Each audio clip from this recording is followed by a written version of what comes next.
আসসালামু আলাইকুম, সবাইকে স্বাগত আজকের আয়োজনে। আজকে তৈরি করে দেখাবো দেশীয় স্টাইলে পাটিসাপটা পিঠা। পিঠার জগতে পাটিসাপটা পিঠা অন্যতম, আর এর স্বাদ যেন অতুলনীয়। একদম সহজভাবে দেখিয়েছি, আশা করি আপনাদের ভালো লাগবে। আর ভালো লাগলে আমার চ্যানেলটি সাবস্ক্রাইব করে রাখবেন। পিঠা তৈরি করার জন্য প্রথমে আমি একটা মিক্সিং বলে নিচ্ছি 1 কাপ শুকনো চালের গুঁড়া। এখানে চাইলে ভেজা চালের গুঁড়াও নিতে পারেন।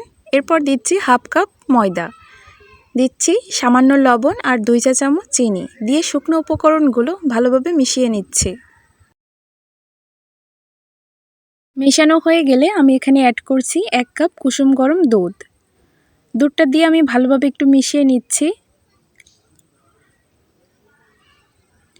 মেশানোর পর আমি আরও 1 কাপ পানি অ্যাড করছি, আর এই পানিটাও কুসুম গরম অবস্থায় আছে। মোট এখানে আমার 2 কাপ দুধ আর পানি লেগেছে। 1 কাপ চালের গুঁড়া আর 1/2 কাপ ময়দার জন্য 2 কাপ পানি আর দুধই যথেষ্ট, এর থেকে বেশি দিতে যাবেন না।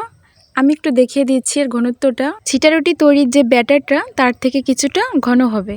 এখন এটা রেস্টে রেখে দিলাম। এরপর আমি খিরসাটা তৈরি করে নিব, যার কারণে নিচে 1/2 কাপ চালের গুঁড়া। চালের গুঁড়ার পরিবর্তে আপনারা গুঁড়া দুধ অথবা সুজি, যেটাই হাতের কাছে থাকুক না কেন সেটা দিয়েই করে নিতে পারেন। ময়দা দিয়েও করে নিতে পারেন, কোনো সমস্যা নেই। লো হিটে আমি 5 মিনিট চালের গুঁড়াটা ভেজে নিয়েছি। এখন এর ভিতরে অ্যাড করছি প্রায় 1 কাপ আখের গুড়। আখের গুড়ের পরিবর্তে আপনারা চিনি বা গুড় দিয়েও তৈরি করতে পারেন। এরপর আমি এলাচ আর দারচিনির টুকরা দিয়ে দিলাম। দিচ্ছি 2 কাপ দুধ আর সামান্য লবণ দিয়ে আমি লো হিটেই জাল দিতে থাকবো। দুধটা আমি আগে থেকে একবার জাল করে নিয়েছিলাম। আর চালের গুঁড়ার ভিতর যখন দুধটা দেবেন তখন কিন্তু অবশ্যই চালের গুঁড়াটা ঠান্ডা থাকবে, দুধটাও ঠান্ডা থাকবে। এরপর দিচ্ছি 1/2 কাপ নারকেল গুঁড়া আর দিচ্ছি 1 চা চামচ ঘি। ঘি দিয়েতে সুন্দর একটা ফ্লেভার আসবে। হাতের কাছে না থাকলে স্কিপ করে যাবেন, কোনো সমস্যা নেই। এখন এটা আমি ঘন করে নিয়েছি। খিরসাটা ঠিক এই অবস্থায় আমি নামিয়ে নিচ্ছি, কারণ এরপরে আরও বেশি ঘন হয়ে যাবে। এখন আমি পিঠা তৈরি করে নেব। প্রথমে সামান্য তেল দিয়ে আমি কড়াইটা একটু ব্রাশ করে নিচ্ছি। আজকের পিঠাটা আমি দুইভাবে তৈরি করে দেখাবো। একটা তৈরি করে দেখাবো একদম প্লেন করে, আর একটা তৈরি করে দেখাবো পিঠার গাটা হবে খাসকাটা। আপনাদের যেটা পছন্দ সেটাই বানিয়ে নিতে পারেন। প্রথমে আমি প্লেন পিঠাটা তৈরি করব, এজন্য চুলার আঁচ একদমই লো হিটে আছে। এরপর আমি কিছুটা ব্যাটার দিয়ে এইভাবে ঘুরিয়ে দিচ্ছি, আর একটা চামচ মেপে দিতে হবে, তাহলে সবগুলো পিঠা একই রকম হবে। পিঠা ঢেকে দেওয়ার কোনো প্রয়োজন নেই। কিছু সময় পর দেখতে পারবেন যে পিঠার চারপাশটা ভেবে উঠে আসতেছে। ঠিক ওই সময়ে পিঠার উপরে আমি খিরসা দিয়ে দিচ্ছি। খিরসা দিয়ে আমি এক সাইড থেকে পিঠাটি মুড়িয়ে নিয়ে আসবো। আর এই কাজটা একটু সাবধানে করতে হবে, কারণ পিঠাটা কিন্তু এই অবস্থায় একদমই নরম।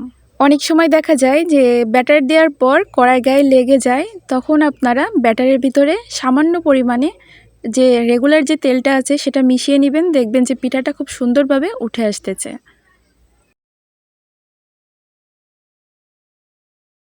একটা পিঠা আমার হয়ে গিয়েছে। এখন 2 পাশটা ভালোভাবে ভেজে আমি উঠিয়ে নিচ্ছি। আর একটু কাছ থেকে আপনাদের দেখাচ্ছি পিঠার গাটা ঠিক কতটা মসৃণ হয়েছে। মূলত চুলার হিটের উপর নির্ভর করছে পিঠাটি ঠিক কেমন হবে।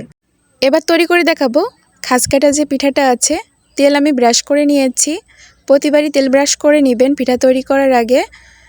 কড়াইটা এই অবস্থায় অনেক গরম আছে। কড়াইটা যেহেতু অনেক গরম, সাথে সাথে ব্যাটারটা এভাবে কড়াইতে ছড়িয়ে দিতে হবে, তা না হলে কিন্তু জমাট বেঁধে যেতে পারে।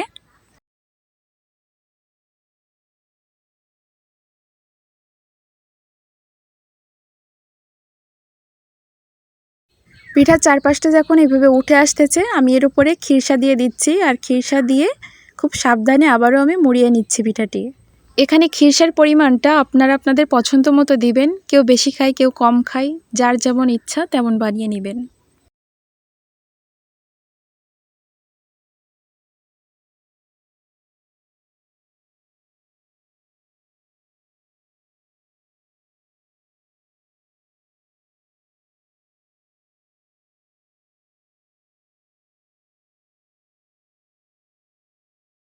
এই পিঠাটাও ভাজা হয়ে গিয়েছে, আমি উঠিয়ে নিচ্ছি। আর কাছ থেকে দেখাচ্ছি এর গাটা কতটা ধারালো হয়েছে দেখুন। আর এই সেমভাবে আমি সবগুলো পিঠা তৈরি করে নিয়েছি।